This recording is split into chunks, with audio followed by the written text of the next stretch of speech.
राजा दशरथ घर राम जी भये हैं।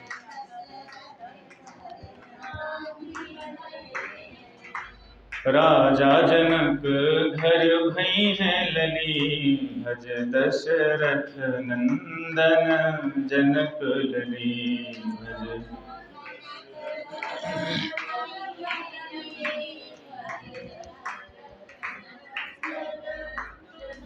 बोले श्री रामचंद्र भगवान की, राधा कृष्ण भगवान की, श्री बालकृष्ण लाल की। परम मंगल में अकारण करुणा वर्ण वाले भक्त वांछा कल्पतरु तड़ंतित विरंदिक पीतांबरधारी श्री बालकृष्ण लाल की वांगमय प्रतिमूर्ति शब्दमय प्रतिमूर्ति श्रीमद् भागवत महापुराण। हम सभी लोगों ने सुबह इस सत्र में भगवान श्री गोपाल जी का जन्म महोत्सव मनाया। ठाकुर जी का प्राकट्य विहार बड़े प्रेम से सारे ब्रजवासी भगवान के जन्मोत्सव में मगन हैं, नाच रहे हैं, गा रहे हैं। और नंद बाबा महामना होकर के आज अपने मानो भंडार को, घर के भंडार को लुटा रहे हैं। सारा भंडार खोल दिया महाराज। जो व्यक्ति जो कुछ मांग रहा है नंद बाबा से बधाई के तौर पर, उसको मांगता एक वस्तु है तो उसको 10 करके देते हैं। इतना देते हैं कि दोबारा उसे किसी से मांग नहीं कर सकता ना पड़े। कि नंदो महामनास्तेभ्यो वासोलंकार गोधनम सूतमागध बंदीभ्यो विद्योपजीविनः। जो सूतमागध बंदी जन हैं वो जो कुछ मांगते हैं नंद बाबा से लाला की खुशी में, तो नंद बाबा उनको इतना देते हैं कि वो संभाल नहीं पाते हैं। और जब संभाल नहीं पाते हैं तो जितना उनके पात्र में आया उतना भर लिया, जितना नहीं आया वही छोड़ के चल दिया। ऐसा लग रहा है कि आज ब्रज में जो है लक्ष्मी माता नृत्य कर रही है। जहाँ देखो वहीं बहुमूल्य मणि हीरा जवाहरात छितराए हुए हैं। एक व्यक्ति चांदी के बर्तन लेके आ रहा था, दूसरा उसको मिल गया कि भैया तुमको क्या मिला? बोले हम तो सोने के बर्तन लेके आ रहे हैं। ये कहाँ मिल रहे थे? बोले 2 नंबर दरवाजे पे। उसने चांदी के बर्तन फेंके और दौड़ लगाई कि सोने के बर्तन लेके आऊंगा। 1 2 नंबर पे दौड़ लगाई, सोने के बर्तन लेके आ ही रहा था तब तक तीसरा मिल गया। क्यों भैया तुमको क्या मिला? बोले ये देखो हम तो बढ़िया हीरे और मोती के हार लेके आ रहे हैं। ये कहाँ मिल रहे थे? बोले 1 नंबर दरवाजे पे। उसने चांदी सोने की जो बर्तन ले रखे थे फेंका और तुरंत फिर दौड़ लगाई 1 नंबर दरवाजे पे कि हमें जो है हीरे की अंगूठी, बढ़िया हीरे के हार लेके आऊंगा। इस तरह से कहते हैं कि नंद बाबा आज महामना होकर के लुटाए जा रहे हैं। और ऐसा लग रहा है कि भंडार खाली हो ही नहीं रहा है। माता लक्ष्मी ताता थैया करके नृत्य कर रही हैं। रमा क्रीडान भून रहा। उस ब्रज मंडल पर ऐसा लग रहा है कि लक्ष्मी जी नृत्य कर रही हैं, क्रीड़ा कर रही हैं। अच्छा, इधर तो सब लोग लाला के जन्म की खुशी मना रहे हैं। जितने लोग हैं सब गा रहे हैं नंद के आनंद भय जय कन्हैया लाल की। उतने में नंद बाबा को ध्यान आया, अरे भैया एक गलती हो गई। क्या? हम तो इनकम टैक्स देना भूल ही गए। जो इनकम टैक्स की जो डेट थी वो तो आगे निकल गई। कन्हैया के जन्म की खुशी में हम तो भूल ही गए कि हमें कंस को टैक्स भी देना है। नंद बाबा के यहाँ 9 लाख गाय थी महाराज। तो कंस ने कहा कि इन 9 लाख गायों पर जितना गोरस होता है उतना ही गोरस ब्रजवासी रखेंगे जितना इनको जीने के लिए पर्याप्त हो। बाकी सारा गोरस लाके यहाँ पर मथुरा में दे जाएंगे। तो नंद बाबा ने समस्त गोप वालों से कहा भैया देखो हम तो जा रहे हैं मथुरा, क्योंकि हम टैक्स देना भूल गए हैं और कहीं उस कंस को पता लगा कि तिथि ऊपर हो गई है तो न जाने कौन सा उपद्रव खड़ा कर दे। इसलिए तुम लोग प्रेम से गाओ बजाओ और हम तो जो है जा रहे हैं मथुरा। तो गोपाल गोकुल रक्षायां निरूप्य मथुरां गतः नंदः कंसस्य वार्षिक्यं करम दातुम कुरुदवः। वार्षिक कर देने के लिए नंद बाबा पहुंच गए हैं मथुरा। और इधर नंद बाबा मथुरा के लिए प्रस्थान हुए हैं और उधर बोले कंसेन प्रहिता घोरा पूतना बाल घातनी संसघार लघ्नन्ति पुरग्राम ब्रजादिषु। उधर तो नंद बाबा पहुंचे मथुरा और इधर भगवान को मारने के लिए पूतना आ गई। पूतना मोहसिन ने देखा कि भाई नंद के आनंद भयो जय कन्हैया लाल की सब लोग गा रहे हैं, शोर मच रहा है, तो बब की बात है किसी के लाला भया है, किसी के पुत्र हुआ है, तो क्या करें। और मेरा नाम पूतना, मेरे होते हुए पूत की खुशी मनाए तो मेरा पूतना नाम बेकार, तो क्या करें। बोले जो ब्रज की कुमारियां जा रही हैं गाते हुए, इसी मंडल में मिल जाऊंगी तो मैं भी बड़े प्रेम से स्थान तक पहुंच जाऊंगी। उसने बढ़िया महाराज रूप बदल लिया अपना। सुखदेव जी कहते हैं ऐसा लगता है कि श्री देवी साक्षात आ रही हैं, साक्षात लक्ष्मी माता आ रही हैं, इतना सुंदर रूप बनाया पूतना ने। और उन सब के बीच में महाराज मिल गई। अरे बहनाओं कहाँ जा रही हो, हमारे जो राजा हैं नंद बाबा उनके यहाँ लाला भया है 80 साल के बाद। अच्छा अच्छा, तो हम भी जा रहे थे। बहन होगी यशोदा मैया की? हाँ मैं उन्हीं की बहन हूँ, सौतेली बहन हूँ। हाँ शकल से ही लग रहा है। अच्छा माताओं में एक बार राम राम हो जाए उसके बाद चूल्हा चौकस लेकर के घर की सारी बात निकल जाती महाराज, कि कब कहाँ कैसे क्या हुआ क्या नहीं हुआ। अब तो बढ़िया सब में घुल मिल गई और आखिरकार वो पहुंच गई नंद भवन। नंद भवन पहुंची, यशोदा माता को देखी तो उसने भी नाटक किया महाराज। अरे बहन यशोदा बार बार बधाई हो तुझको लाला के जन्म की। यशोदा मैया अपने माथे पर हाथ मारे, हे भगवान मेरी बहन कहाँ से पैदा होगी, आज से पहले न कभी सुना न कभी देखा। अब सोच रहे हैं कि यदि मैं इससे तुरंत कह दूंगी कि मैंने तुमको पहचाना नहीं तो इसको बुरा लग जाएगा, इसलिए बोली जो है कि ठीक है होगी मेरी कहीं की बहन, चचेरी फुफेरी मेरी दूर की होगी। उन्होंने कहा बहन आओ, तुम सबके आशीर्वाद से आज ये सुख देखने को मिला है।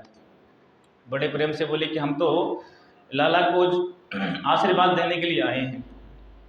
तो यशोदा मैया ने कहा देखो अभी हमने उसको दूध पिलाया है और अभी सुलाया है पालने में, बहुत जोर चिल्लाओगी तो लोग जग जाएगा तो बड़ी दिक्कत होगी कच्ची नींद में। बोले नहीं नहीं हम जगाएंगे नहीं, बस कुल देख के दर्शन करके तुरंत आते हैं।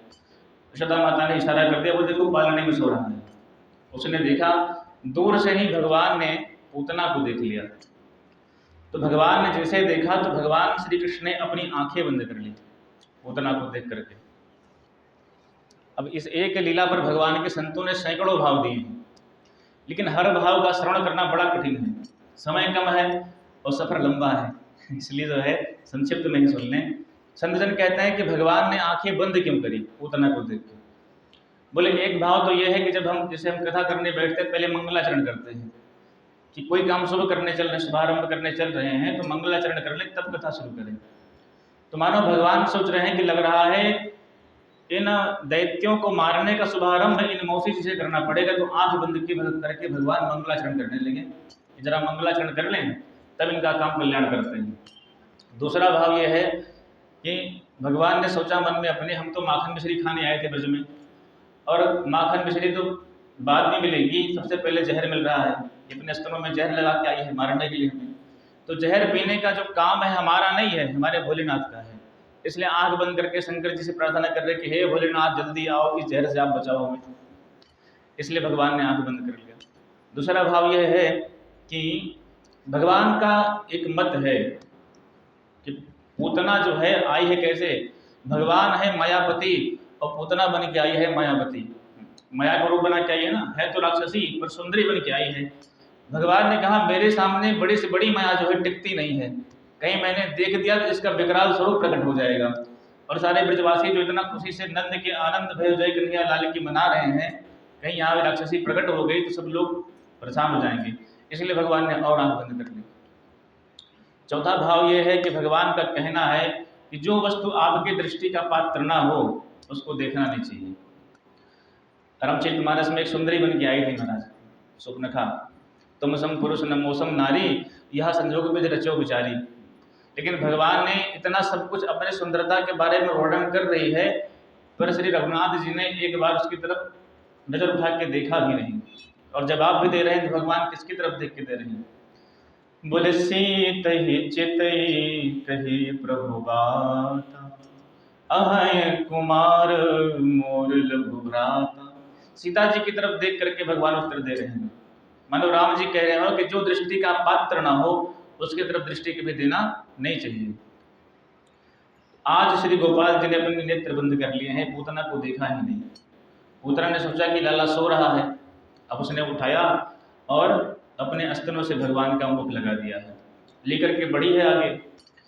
अब पहले तो भगवान श्री हरि ने, कृष्ण भगवान ने पहले तो उसके दूध को पिया, फिर उसके जहर को पिया, और जहर पीने के बाद में जब प्राण पीना शुरू किए भगवान, जब उसके प्राणों का हरण करना शुरू किए तब उसको दर्द भया महाराज। तब वो चिल्लाई, अरे लाला छोड़ दे छोड़ दे छोड़ दे। भगवान ने कहा माता जी हमने पकड़ना सीखा है, छोड़ना नहीं सीखा। पहली बात तो जल्दी से हम किसी को पकड़ते ही नहीं हैं, और एक बार पकड़ लें तो लाख प्रयास कर लो फिर छोड़ने वाले हैं ही नहीं।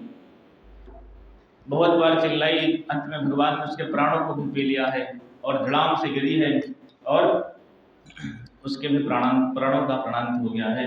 बोले पूतना मर्दन भगवान की जय। ये भगवान ने पूतना का वध किया। जब धम्म से आवाज भई तो सारे ब्रजवासी चौंके कि भाई आवाज कैसे भई। घर में देखा तो कन्हैया गायब। अब सब लोग घबराए कि हे भगवान कहाँ चले गए कन्हैया। बाहर निकल के देखा तो पूतना के पेट के ऊपर बैठ करके भगवान खेल रहे हैं। सब लोगों ने सीढ़ी लगा लगा करके सीढ़ी से भगवान को नीचे उतारा, मैया के गोद में दे दिया। मैया ने दूध पिलाया, भगवान पीने लगे तो मैया के जाके सांस में सांस आई, हालांकि ठीक है कोई दिक्कत नहीं है। और उसके बाद मैया ने जो है भगवान श्री हरि को भगवान के ही नाम से झाड़ा दिया है। पहले गोबर में भगवान को नहलाया, मुर्दा छू लिया अपवित्र हो गया, तो पहले गाय माता के गोबर में नहलाया, फिर गोमूत्र से नहलाया, फिर गंगा जल से स्नान कराया है। उसके बाद गौ माता के चरणों के रज को भगवान के पूरे शरीर में लगाया है, और फिर गौ माता के पूछ से ही भगवान के ही नाम से भगवान का रक्षा कर रही है कि इंद्रियाणि ऋषिकेशः प्राणान् नारायणोऽवतो स्वेतद्दीपपतिश्चित्तं मनो योगेश्वरोऽवतु। हमारे कन्हैया की इंद्रियों की रक्षा भगवान ऋषिकेश करें, प्राणों की रक्षा भगवान नारायण करें। ऐसे भागवत में 8 श्लोक हैं। इसको बोलते हैं बाल रक्षा कवच। किसी बालक के ऊपर भूत प्रेत जादू टोना कुछ भी लग गया हो, इन 8 श्लोकों को पढ़ के गौ माता के पूछ से झाड़ दिया जाए तो कैसे भी अलाय बलाय हो महाराज सब उतर जाते हैं। तो आज यशोदा मैया ने गौ माता की पूछ से भगवान के ही नाम से भगवान को झड़ा दे रहे हैं। ये कहते हैं भगवान के नाम का प्रदान कि भगवान की भी रक्षा करने वाला भगवान का नाम है। अब नंद बाबा लौट करके आए हैं और सारे ब्रजवासियों ने कहा अरे बाबा तुम कर देने गए और आपके पीछे पूतना मारने आ गई लला को। लेकिन बाबा पूतना तो अपने कर्म से मर ही गई, लेकिन सारे मथुरा और गोकुल का जो रास्ता है वो जान करके चली गई। कहते हैं कि इतना विशाल शरीर था इसका जो है कि 6 योजन में 18 किलोमीटर में इसका शरीर था महाराज। और पूरे शरीर में इसकी जो है क्योंकि पापनी थी, विशाल शरीर था, तो श्री नंद बाबा ने कहा कि एक काम करो सब लोग कुल्हाड़ी फरसा लेकर के आओ, तो इसके अंग को काट काट करके जिन वृक्षों के ऊपर ये गिरी है ना उन्हीं वृक्षों को उठा करके इसके ऊपर पटक दो और आग लगा दो। बोले ठीक है। सब लोगों ने वही किया। लेकिन सुखदेव जी कहते परीक्षित जब सारे इसके शरीर में आग लगी तो सारे गोकुल में ऐसा लग रहा है कि हवन हो रहा है, इतनी सुंदर सुगंध आ रही है इसके शरीर से। परीक्षित ने कहा महाराज ये पापनी थी, भगवान को मारने आई थी, भगवान ने इसको मुक्ति प्रदान कर दी, तो इसके अंदर जो है इस तरीके से स्वभाव ऐसा, मतलब इसका फल कैसे भया कि इसके मरने पर इसकी चिता से सुगंधी आ रही है। तो सुखदेव जी ने कहा कि परीक्षित जो भगवान से जैसा संबंध स्वीकार करता है ठाकुर जी उसको उस संबंध से कल्याण करते हैं।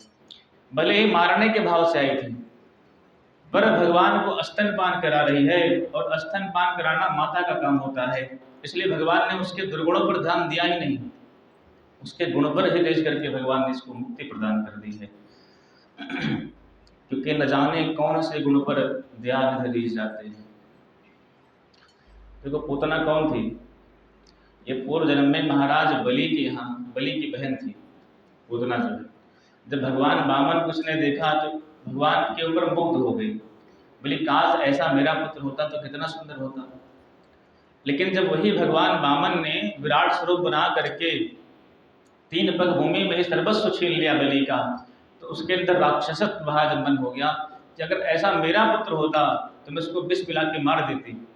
आज वही पूतना, वही बलि की जो बहन थी, आज वो पूतना बन के आई है और स्तनपान कराया है तो माँ का भी दर्जा मिल गया, और जो उसकी इच्छा थी कि विष पिला के मार देती तो विष भी भगवान को पिला दी। तो ठाकुर जी ने दोनों प्रकार से उसका उद्धार कर दिया।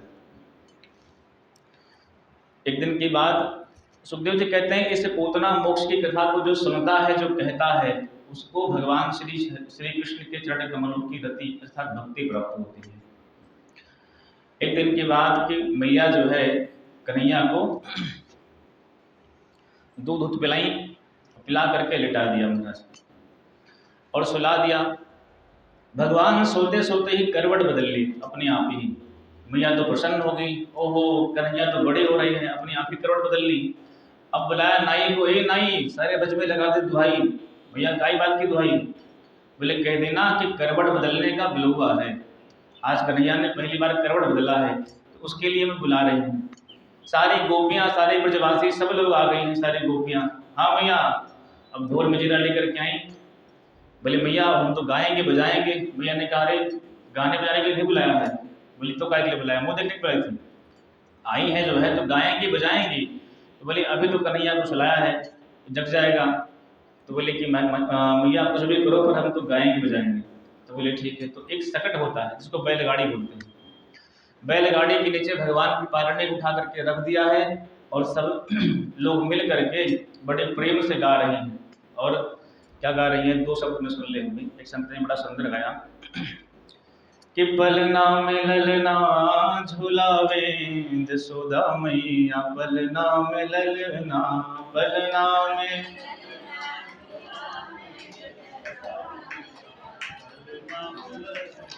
हाँ पलना में ललना झुलावे जसोदा मैया, पलना में ललना।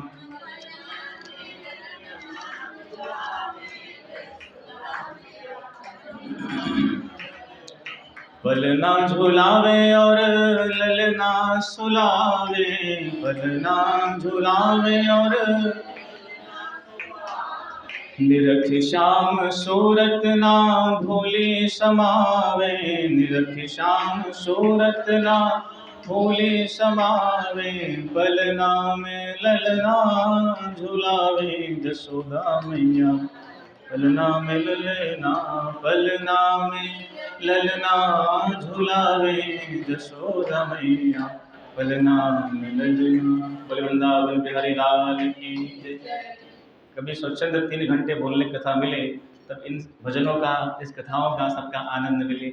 2 पंक्ति गा दो, सब लोग मजा लेंगे, फिर बैठ जाओ आराम से।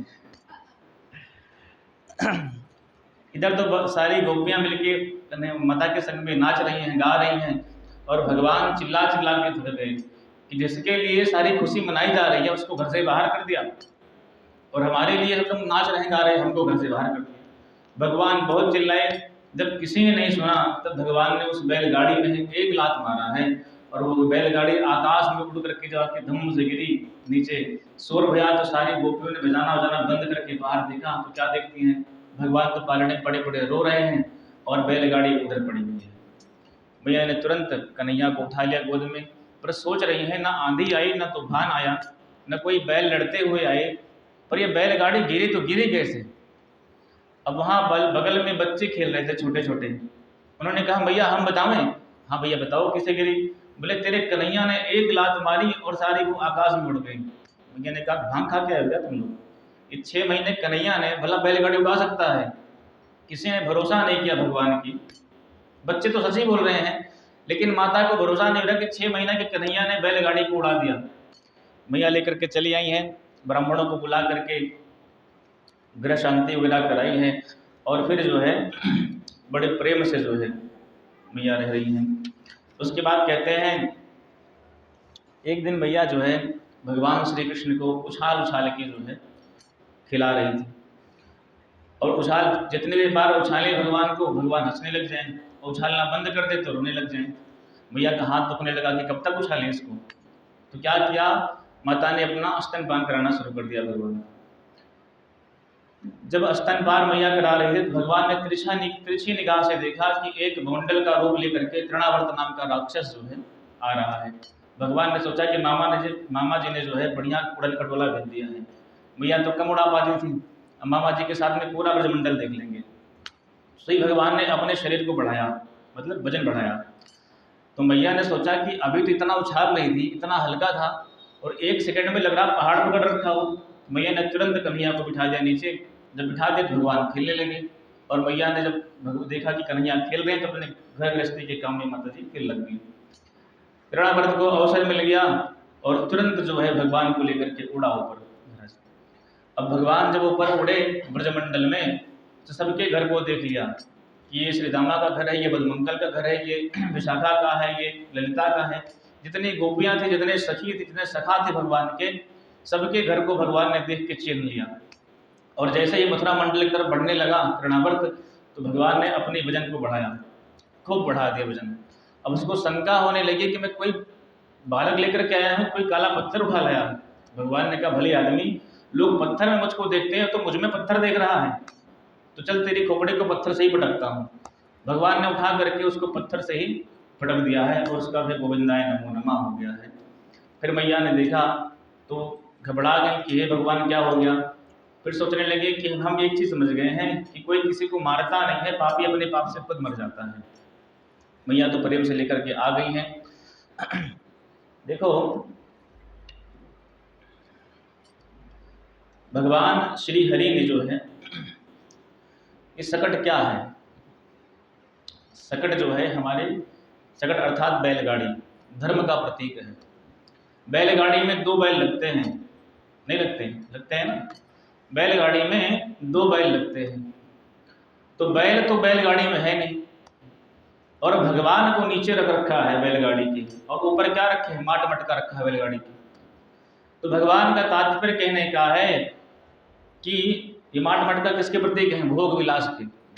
भगवान कहते हैं जब जीव मुझे नीचे कर देता है और भोग को ऊपर कर देता है, और तब मैं बार बार रो रो करके, भगवान बहुत रोए कि कोई सुन ले मेरी आवाज़, मैं पुकार रहा हूँ, लेकिन जब किसी ने नहीं सुना तो भगवान ने एक लात मारा, पूरी गाड़ी उल्ट गई।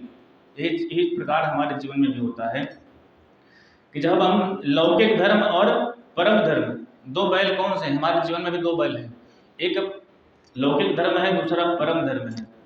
लौकिक धर्म क्या है, बोले माता पिता की सेवा करो, बच्चों का पालन पोषण करो, अच्छे से अपने जो लौकिक जगत के कर्तव्य हैं उनको निभाओ। और परम धर्म क्या है, जो आप लोग बैठ के कथा सुन रहे हैं, परम धर्म है अपने आत्म कल्याण के लिए। ये जो पूंजी आप लोग कमा रहे हैं ना, इसको कोई चुराने वाला आपसे है नहीं भैया, ये आपकी स्वतः निजी पूंजी है। इसको लाख प्रयास कर ले, लाख चोर आ जाए लूटने के लिए, पर आपसे ले नहीं सकते। तो ये परम धर्म है। तो गृहस्थ जीवन सफल कब होता है, जब धर्म, लौकिक धर्म और परम धर्म दोनों का जो बैलेंस है बन के चलता है। हमारे यहाँ पहले कहते थे, एक बैल जो होते थे बढ़िया चलने महाराज हो, और एक बैला खाए तो खूब, लेकिन जब उसको जोतने की बारी आए तो बीच खेत में रुक जाता था, उसको बोलते थे गादुर बैला। हमारे यहाँ उधर बोलते हैं गादुर बैला, अर्थात खाने में तुम्हारा बहुत शेर है, लेकिन काम के नाम पर इसकी नस नस में दर्द होता, तुरंत ही बैठ जाएगा खेत में जाके, चलता नहीं है। बात कब बनती है, जब दोनों बैल समान रूप से चले तब गाड़ी चलती है। उसी तरह से हमने मान लीजिए परम धर्म को छोड़ दिया, सिर्फ लौकिक धर्म का ही पालन कर रहे हैं, तब भी हमारा कल्याण होने वाला नहीं है। और हमने लौकिक धर्म को छोड़ करके परम धर्म का ही पालन किया, खूब कथा सुनी, खूब भागवत सुनी, खूब नाम लिया भगवान का, बुरा नहीं है। पर आपके पीछे जो आपके माता पिता हैं, आपके जो बच्चे हैं, यदि वो भूखे मर रहे हैं, उनके लालन पालन के लिए कोई कर्तव्य आप नहीं कर रहे हैं, तो ये भजन पूजन कथन जो कुछ भी है सब व्यर्थ है। भगवान कहते हैं जैसे तुम मंदिर में मुझको देखते हो, वैसे माता पिता में, पत्नी में, बच्चों में मुझे देखो, इसलिए मेरे लिए उनका भरण पोषण करो, समझो मुझे ही पाल रहे हो। तो तात्पर्य कहने का कि ठाकुर जी ने देखा कि मैं जो है नीचे हो गया, भोग विलासता ऊपर हो गई, तो भगवान ऐसी लात मारते हैं कि जो गृहस्थ की गाड़ी है वो सब फूट फूट जाती है, और फिर इंसान की बुद्धि सही आती है। ये कोरोना वायरस जो आया था क्या था, भगवान की लात ही थी। हम लोग इतने भोग प्रमाण वाली हो गए थे कि हर वस्तु में हमने भोग ही देखा, हर जगह स्वार्थ देखा महाराज। लेकिन कोरोना ने 2 साल में इंसान को उसकी औकात दिखा दी। पैसा हाथ में रखा है लेकिन ऑक्सीजन नहीं महाराज। लोग कहाँ कहाँ नहीं घूमे, कितने अस्पतालों में चक्कर नहीं काटे, 5-5 लाख रुपए एक सिलेंडर के देते थे, लेकिन फिर भी ऑक्सीजन मिलता नहीं था, लोग पैसा लेके नहीं देते थे। तो पता लग गई कि ऑक्सीजन की कीमत क्या है, पता लग गया इंसान को कि मनुष्य की कीमत क्या है। सभी लोग भगवान से जुड़ गए तत्काल में। तो ज़्यादा नहीं भी 2 ही साल बीता है, देखिए क्या स्थिति हो गई। इतनी गर्मी, इतनी धूप पड़ रही, काहे के लिए पड़ रही है? और वृक्ष काटो और पेड़ों को काट काट के हटाओ और घर बनाओ और मॉडर्न हो जाओ, अभी तो कम है महाराज। ये स्थिति बनी रही ना तो एक दिन आएगा कि हम लोग जिंदगी के नरक बन जाएंगे। सूर्य भगवान और नीचे जब आएंगे ना तो पृथ्वी जलने लगेगी। अभी राजस्थान में 50% डिग्री जो है टेम्परेचर है, और ये मानव देह जो है 56 डिग्री तक झेल सकती है। 56 के आगे जहाँ भैया तहाँ इसका जय सिया राम होना कन्फर्म है। तो 50 तक तो अभी हो गए हैं भगवान। ये कंडीशन इसीलिए भाई है क्योंकि वृक्ष हम लोगों ने काट दिए। हम लोग प्रकृति से कितना खिलवाड़ करते हैं। ये प्रकृति संतुलित रहेगी तो हम संतुलित रहेंगे। तो ये जो चोट मारती है प्रकृति, जैसे केदारनाथ में बाढ़ आई, कितने लोग तहस नहस, लाखों लोग मर गए। ये सब क्या है? भगवान की लात है हम मनुष्यों को कि अभी भी सुधर जाओ, अभी मौका है। इस तरह से ठाकुर जी समय समय पर अपने भक्तों को चेतावनी देते रहते हैं कि भाई सब लोग हमें भी ध्यान रखो, हम भी कुछ हैं, सब अपने आप को ना मानो। उसके बाद भगवान के नामकरण का समय आया है। एक दिन गर्गाचार्य जी महाराज से वसुदेव जी ने कहा कि प्रभु हमारे दोनों बालक जो है नंद जी के पास में हैं, आप जाइए प्रेम से उनका नामकरण करके आइए। गर्गाचार्य जी आए हैं और बड़े प्रेम से जो है नंद बाबा ने उनसे भगवान का नामकरण करवाया है। भगवान श्री पहले बलराम जी को देखा तो कहते हैं कि अयम हीरो विहिणी पुत्रो रमयन् सुहृदो गुणैः आख्यास्यते राम इति बलाधिक्याद् बलं विदो। अयम ही रोहिणी पुत्रो, ये रोहिणी पुत्र है, इसका नाम, इसके शरीर में बल की अधिकता होगी इसलिए इसका नाम होता है बलराम। बलाधिक्याद् बलं विदो। और बोले भगवान श्री कृष्ण के नाम की बारी आई तो कहते हैं इनके नाम अनेक अनूपा, मैं नृप कहब स्वमति अनूपा।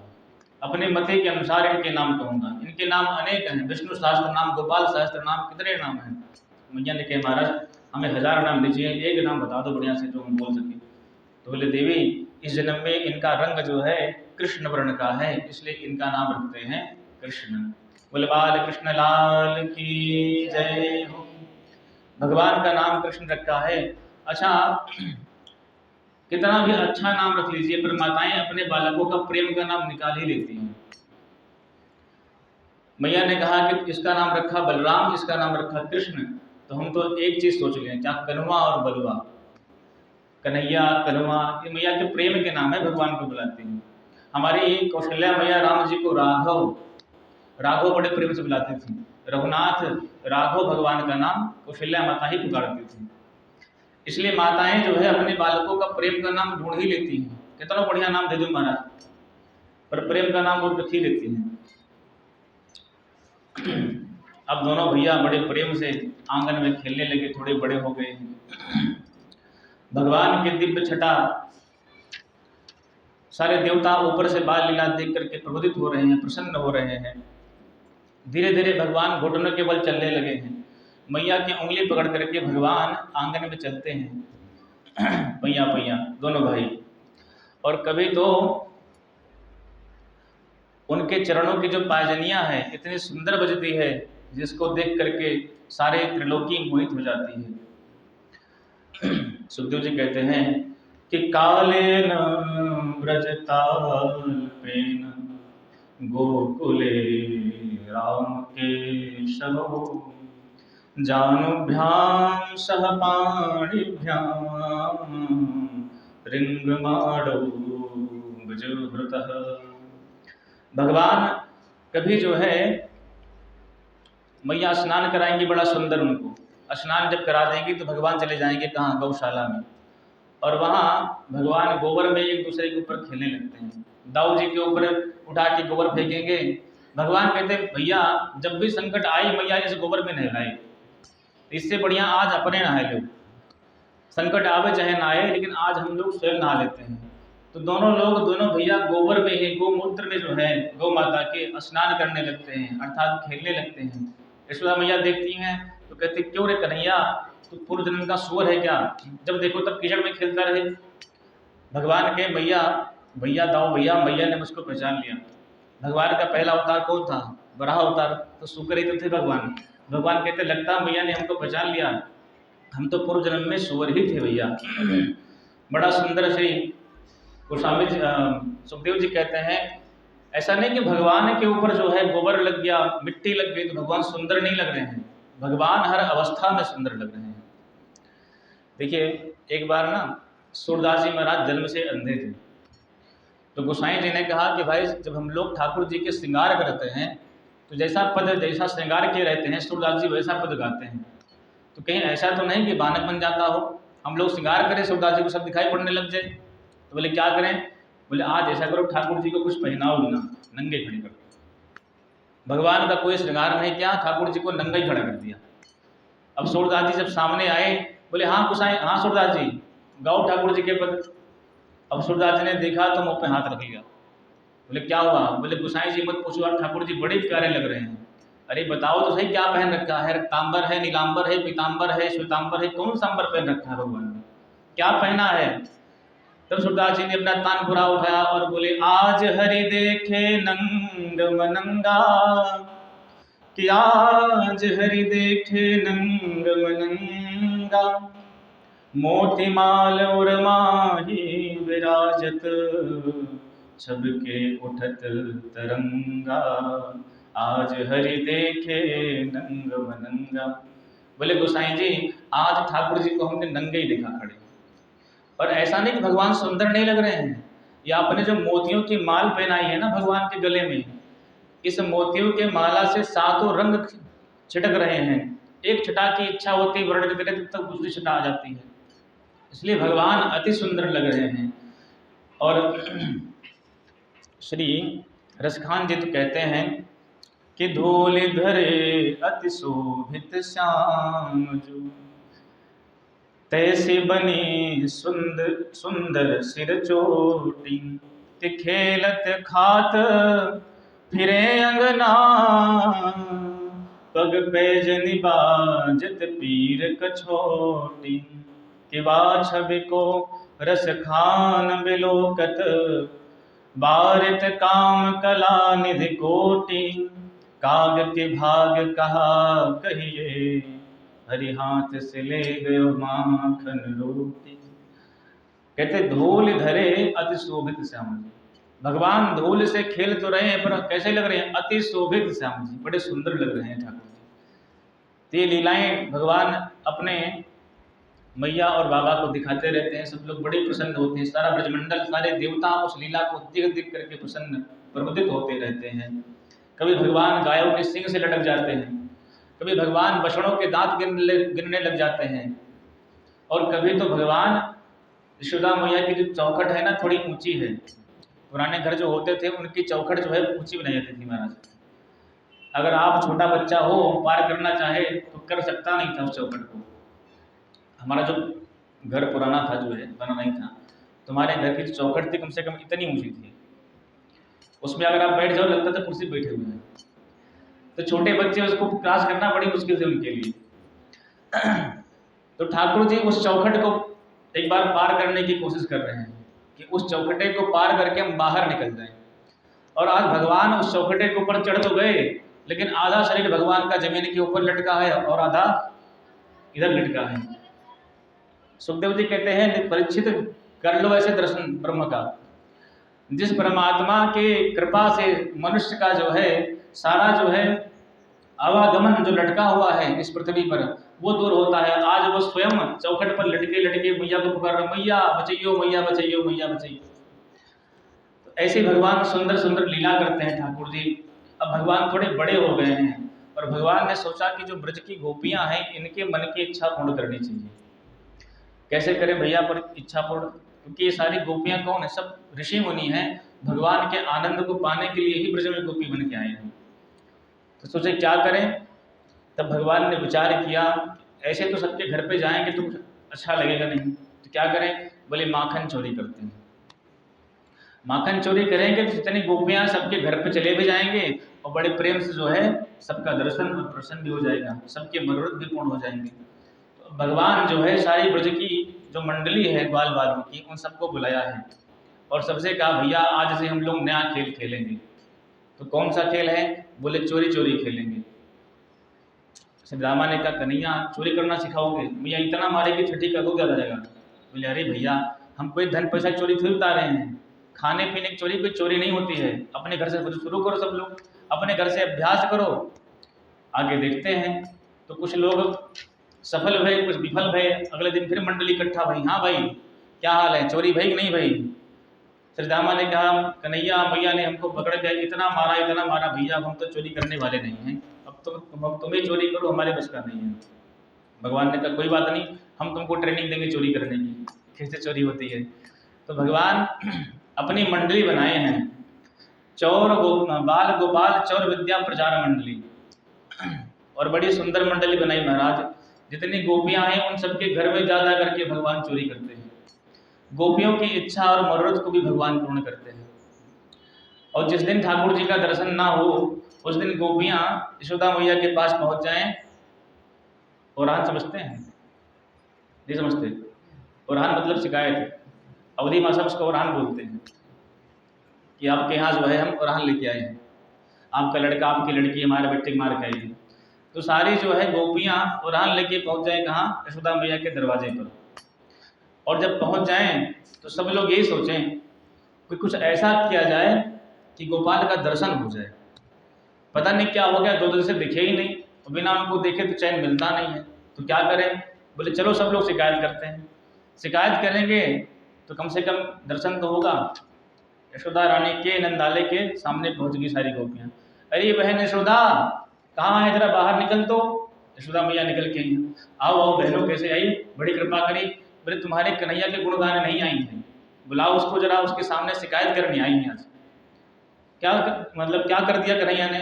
बोले ऐसे नहीं कहेंगे, उसके सामने कहेंगे जो कहेंगे। अच्छा सामने कहेंगे तो इसलिए कहेंगे कि जितनी देर खड़े रहेंगे उतनी देर देखने को मिलेंगे, और सामने नहीं रहेंगे तो देख नहीं पाएंगे। इसलिए मैया से कहते हैं पहले उनको बुलाओ आप, तो उनके सामने ही शिकायत करेंगे। बोले ठीक है। मैया ने आवाज़ लगा ओ बेटा कन्हवा। भगवान आँख मिड़ते मिड़ते बड़े आराम से ऐसे, हाँ मैया क्या हुआ? आए खड़े भय। ये गोपियाँ तेरी शिकायत कर रही हैं। भैया क्या शिकायत कर रही हैं? अब सुखदेव जी के शब्दों में सुनिए क्या शिकायत कर रही हैं। एक गोपी कहती है कि वत्सान मुंच क्वचिद समय क्रोश संजात हासः स्तेयं सुद उदथ दीपया कल्पित स्तेय योगैः मरकां भोक्षण विभजति सचेन्नते भाति भाण्ड भिनत्ति द्रव्यालाभे सग्रह कुपितो किया युक्त क्रोश को कान। एक गोपी कहती है मैया तू मेरी सुन, तेरे जो श्रीमान जी कन्हैया है ना, ये मेरे घर पर आते हैं और जो बछड़े हमारे घर बंधे हुए हैं उनको छोड़ के चले जाते हैं, और सारा दूध बछड़ा पी लेता है। शाम को हम जब गाड़ने ले जाते हैं दूध निकलता ही नहीं है। तो मैया ने कहा कि तुम लोग जो है जब दूध गाड़ने जाती होगी तब खोलते होंगे। बोले नहीं नहीं मैया, कुछ ही समय, जब समय गाड़ने का नहीं होता है तब चले जाते हैं खोलने के लिए, और सारा दूध जो है बछड़े पी लेते हैं। और जब मैं इनसे कहती हूँ लाला बछड़ा दूध गाड़ने जा रहे हो, बछड़ा खोल दो, तो कहते तुमने क्या नौकर समझ रखा हम काहे को खोलें। और भैया जब हम कहें खोलने के लिए तो खोलते नहीं हैं, और जब ऐसे कहें नौकर हैं और ऐसे अपने मन से खोल के चले जाओ। भैया ने कहा तो मैंने को आँख दिखा दिया करो, क्योंकि इसको बड़ी बड़ी आँख देख के बड़ा डर लगता है। एक गोपी ने कहा मैया वो हमने भी कर लिया, एक बार हमारे घर में चोरी करने घुसे, हमने जोर की आँख काढ़ी इनको दिखाया तो मैया इसने मुस्कुरा दिया खिलखिला के।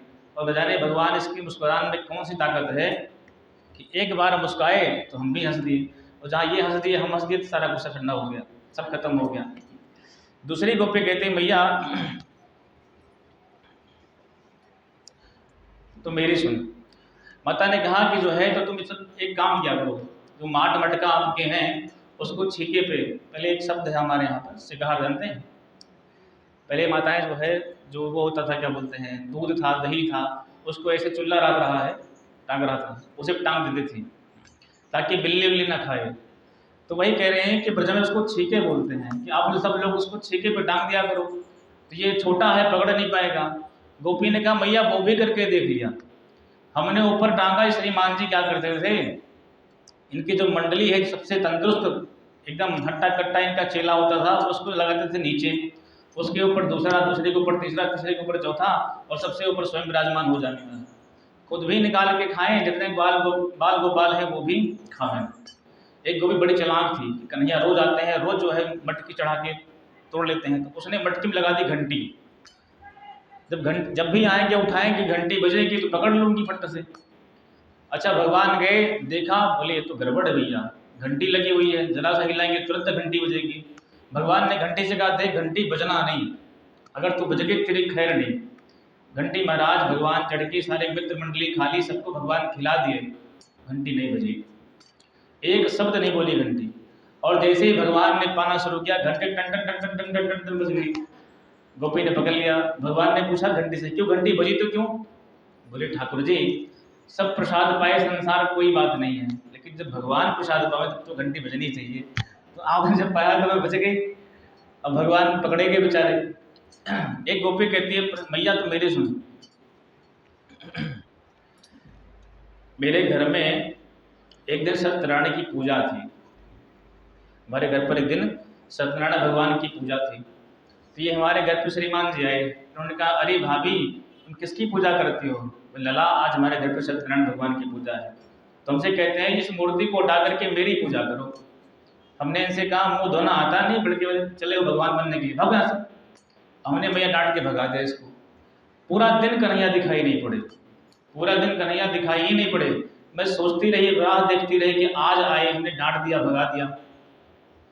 लेकिन भैया रात्रि के समय था, और ये रात के ठीक 12 बजे अपनी पूरी मंडली को लेकर के हमारे घर में घुस गए। और हमारे घर में जब घुसे तो जहाँ हम लोग भोजन बनाते हैं, जहाँ पूजा करते हैं, जहाँ बर्तन रखते हैं, जहाँ आंगन है मेरा, वहाँ सब जगह गाना गा के चले आए भैया। समझ रहे गाना गाना? एक बार क्या हुआ कि एक जो है महिला थी, अर्थात एक माता जी थी, और थोड़ी मॉडर्न थी, जैसे महिलाओं को होते हैं ना किटी पार्टी वगैरह होती है, उसमें जाती थी जो है, डेली जामे वो।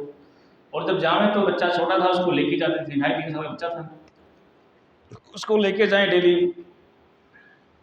अब बच्चा बार बार कहे मम्मा सूसू लगी है, मम्मा सूसू लगी है, 5-5 मिनट बोले, तो उसको थोड़ा बुरा लगे, सहेलियों के बीच में बेइज्जती हो कि कैसा लड़का है इसका, हर 5 मिनट बाद इसको सूसू लग जाती है। तो उन्होंने कहा कि देख बेटा, जब तुझे सूसू लगे ना तो बोल दिया कर मुझे गाना गाने की इच्छा हो रही है। बोले अच्छा मम्मा। अब भैया यही सिखा दिया माँ ने जो है, जब उसको सूसू लगे तो बोले मम्मा मुझे गाना गाने की इच्छा हो रही है, तो ले जा मैं करा के लेके चली हम। तो एक दिन के बाद मैया चली गई मायके, ठंडी का मौसम था, जनवरी का महीना। पिताजी के बगल में बेटा सो रहा था, रात के ठीक 12 बजे बच्चे को लगी गाना गाने की इच्छा भाई। उसने कहा पापा गाना गाना है। पिताजी ने कहा सारे पागल, रात के 12 बजे गाना कौन गाता है? कहते नहीं, बहुत जोर से गाना है। बोले नहीं गाना नहीं है, सुबह गा लेना, सुन लूँगा तेरा गाना। बोले पिताजी अगर नहीं गाऊंगा तो मैं यही गाने लगूंगा। बोले अरे मैं कह रहा हूँ सुबह गा लेना। बोले नहीं पापा तेज से गाना है। बोले ठीक मेरे कान में गा दे धीरे से। उसने कान में सारा गा दिया। तो भगवान भी ऐसे ही गाना गा के चले आते थे पूरी सखी और सखा मंडली के साथ में। गोपी कहे यशोदा रानी मैं क्या करूं बताओ। एक गोपी बोली मैया तुम मेरी सुन, मेरे घर में न तो गौशाला है न गौ है और ना ही गोरस है। हमारे घर में पूरी मंडली के साथ में ये घुस गई महाराज, पूरा घर छान मान डाला, लेकिन कुछ इनको मिला ही नहीं। तो नाक से उड़ के क्या कह रहे हैं, हे भगवान कैसा घर है शमशान का, इसके घर में न दही है न दूध है, इस घर में तो आग लगा देना चाहिए। लेकिन मैया संजोग से मेरी बड़ी लड़की जो है एक कमरे में जो है सो रही थी, और उसकी जो चोटी है ना थोड़ी लंबी थी। तो इन श्रीमान जी को क्या सूझा कि हमारी बिटिया की चुटिया को लेकर के पटिया से बांध दिया, और उसके कान में जब जाने लगे तो उसके कान में बोले क्या करें, हवा। जैसे हवा बोला तो भैया डर के मारे उठी, मैया हवा ने पकड़ लिया, मैया हवा ने पकड़ लिया। अब जब उसकी चोटी पटिया में बंधी हुई वो छुड़ावा छूटे ही ना, उसको लगा पकड़ लिया हवा ने। जब मैं दौड़ करके आई तो देखा नंद की लाला भाग रहे थे, तो मैं समझ गई सारी करामात इसी की है। मैंने कहा बिटिया कोई हुआ नहीं है, नंद का लाला ही घर घर हुआ बन के घूमे। एक गोपी बोली मैया तुम मेरी सुन, मेरे घर में आए प्रेम से खूब माखन मिश्री खाए। हमने कहा कोई बात नहीं, अपने ही बच्चे हैं खाने दो। खूब खाए। जब सबका पेट भर गया तो पता नहीं कौन सी आवाज़ निकाली, जितने बंदर थे वृंदावन के सबको बुला लिए महाराज, और सब बंदरन को उल्टा उल्टा करके माखन खिला रहे हैं, तुम भी खाओ, तुम भी खाओ, तुम भी खाओ। अब जब बंदर भी खा खा करके मुंह के थैला सबके लटक गए महाराज, जब बंदर भी उस माखन को छूना बंद कर दिए तो क्या सोच रहे हैं कि हे भगवान, कितना सड़ा सड़ाया माखन रखा है, बंदर भी नहीं पूछते हैं। और उस माखन को पकड़ पकड़ के फोड़ फोड़ के चले गए। मैया, मेरे ददिया सास के ज़माने के मटका रखे थे, सारे मटका फोड़ के चले आए, अब आप ही बताओ हम क्या करें। अच्छा, भगवान जब शिकायत करें गोपियाँ ना, तो भगवान गोपियों को खूब ऐसे मटका मटका के दिखाएं, कभी आँख दिखाएं, कभी कुछ दिखाएं। और गोपियाँ इसी स्वरूप को देखने के लिए भगवान के पास आई थी। और जैसे मैया जो है देखने लगे, जैसे कि मैया देख देख किसे चढ़ा रहा है, और जैसे देखे मैया उसकी तरफ, तो भगवान से बोले ऐसा बना लें, और जहाँ मैया बात करने लगे फिर भगवान भटकाने लग जाए। इस तरह से गोपियाँ खूब शिकायत करती हैं। मैया ने कहा ऐसा है, जिस दिन पकड़ के लाओगी उस दिन मानूंगी, उससे पहले मैं कुछ नहीं मानूंगी। गोपियाँ तो चली गई। अब जो है मैया अकेले समझा रही, देख कहीं यहाँ चोरी करना बहुत बुरी बात है, अगर बेटा तो चोरी करेगा ना तो तेरी शादी भी नहीं होगी। भगवान ने कहा रही मैया तो परेशान ना हो, इन गोपियों की बात में बताना, ये सब झूठी बोलती हैं। मैया ने कहा बेटा वो तो मुझे पता है, इस पूरे ब्रजमंडल में एक तू ही सब दृढ़ पैदा भया है, बाकी सब झूठी हैं। इस तरह से गोपियाँ भगवान की लीला का अपने अंतर हृदय में आत्मसात करती रहती हैं, कब प्रभु का दर्शन हो। ऐसे आ करके यशोदा मैया के नंदालय के सामने शिकायत करती हैं। और जिस गोपी को भगवान का दर्शन नहीं होता है, वो तो बैठे बैठे बस यही सोचती है कि आज मोरे अंगना में आओ नंदलाल, आओ गोपाल, दर्शन के प्यासी गुजरिया श्याम। आज मोरे अंगना में आओ नंदलाल, आओ गोपाल, दर्शन के प्यासी गुजरिया श्याम।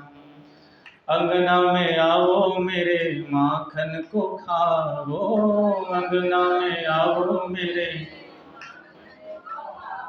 मीठी मीठी बत्तियाँ बतियाओ नंदलाल, आओ गोपाल, दर्शन के प्यासी गुजरिया श्याम। आज मोरे अंगना में आओ नंदलाल, आओ गोपाल, दर्शन के प्यासी गुजरिया श्याम। गोपी कहती लाला मेरे अंगने में आओ और मीठी मीठी बत्तियां बदलाओ और प्रेम से माखन खाओ। और कहती है कि मैंने आपके लिए बड़े सुंदर माखन जमा के रखे हैं, कि कोरी कोरी मटकिन में धौरी धौरी कहियन को, कोरी कोरी मटकिन में धौरी धौरी कहियन को, न्यारो ही जमाए राखो दधी गोपाल, आओ नंदलाल, दर्शन के प्यासी गुजरिया श्याम। प्रभु कारी कारी मटकी में, काली काली चिकनी चिकनी मटकी में धौरी धौरी अच्छा गोरी गोरी गायों का मैंने माखन जमा के रखा है, और इसलिए आप प्रेम से आओ, प्रेम से खाओ। अब आप कहोगे मेरे घर में माखन की कमी थोड़ी है, हमारी घर पे 9 लाख गैया हैं, माखन में सिर्फ कोई कमी नहीं, हम तुम्हारे घर पे काहे को आए। तो गोपी बड़ी सुंदर बात कहती है कि खाओ ब्रज रानी के माखन नित्य प्रति, खाओ ब्रज रानी के माखन नित्य प्रति। पर हे प्रभु, हे गोपाल जी, प्रेम से गरीबनी को पाओ नंदलाल, चले आओ गोपाल, दर्शन की प्यासी गुजरिया श्याम। कहती है गोपाल जी आप तो बड़े लोग हो भाई, हम सब गरीब हैं, भला हमारे घर माखन खाने कैसे आएंगे।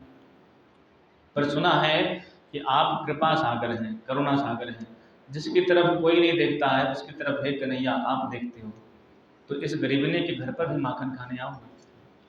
देखो माखन क्या है, मन ही माखन है, सुंदर नवीन मन ही माखन है। जिसका सुंदर मन है भगवान उसी को चुराते हैं। इसलिए ब्रजे वसंतम नवनीत चौरम, गोपांगनानां चदकोल चौरम, अनेक जन्मार्जित पाप चौरम चौराग्रगण्यं शरणं प्रपद्ये चौराग्रगण्यं शरणं प्रपद्ये। ब्रजे वसंतम नवनीत चौरम गोपांगनानां चंद्रकूट चौरम। ये नवनीत क्या है? ये मन ही नवनीत है। जिसका सुंदर नवीन मन है वही नवनीत है। और भगवान सुंदर मन को ही स्वीकार करते हैं। जिसके हृदय सुंदर है, जिसका मन सुंदर है, ठाकुर जी उसी मन को माखन समझ के भोग लगाने आते हैं।